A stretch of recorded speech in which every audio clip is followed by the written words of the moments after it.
ইসলামী যুব আন্দোলন বাংলাদেশের আজকের এই স্মরণকালের ঐতিহাসিক যুব কনভেনশনে বাংলাদেশের বিভিন্ন প্রান্ত থেকে আগত যুবকদের জাতীয় উলামা মাশায়েখ আইম্মা পরিষদের পক্ষ থেকে আন্তরিক মোবারকবাদ জানাচ্ছি। আমি সংক্ষিপ্তভাবে তিনটা কথা বলবো। এক নম্বর কথা, পৃথিবীর যেই রাষ্ট্রে যারা সংখ্যাগরিষ্ঠ তারা কখনো বৈষম্যের শিকার হয় না। আমরা দেখেছি ভারতে সংখ্যাগরিষ্ঠ হিন্দুরা, তারা বৈষম্যের শিকার হয় না। আমরা দেখেছি মায়ানমারে সংখ্যাগরিষ্ঠ হলো বৌদ্ধরা, তারা বৈষম্যের শিকার হয় না।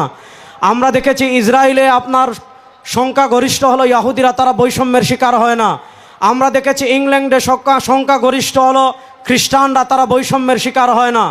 কিন্তু গত 52 বছর থেকে এই বাংলাদেশের সংখ্যাগরিষ্ঠ মুসলমানরা সবচেয়ে বেশি বৈষম্যের শিকার হয়েছে, সবচেয়ে বেশি জুলুমের শিকার হয়েছে, সবচেয়ে বেশি অত্যাচারের শিকার হয়েছে। 2024-এর জুলাই আগস্টের এই গণবিপ্লবের পর সময় এসেছে বাংলাদেশ থেকে সব বৈষম্যের শিকড় উপড়ে ফেলে আল্লাহর কোরআনকে সংসদে বিজয় করতে হবে।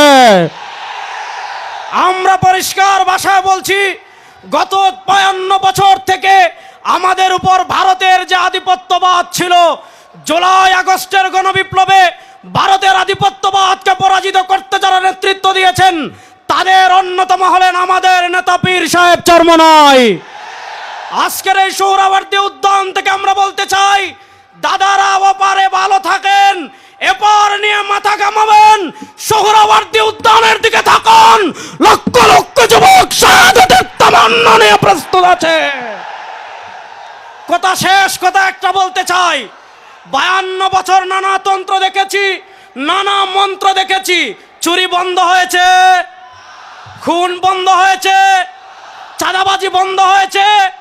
এবার আমার নেতা পীর সাহেব চরমনাইয়ের নেতৃত্বে বাংলার সংসদে আল্লাহর কোরআনের আইন বাস্তবায়ন করার জন্য আমরা রক্ত দেওয়ার জন্য প্রস্তুত আছি। না নয়, আর কোন তন্ত্রমন্ত্র দেখতে চাই না।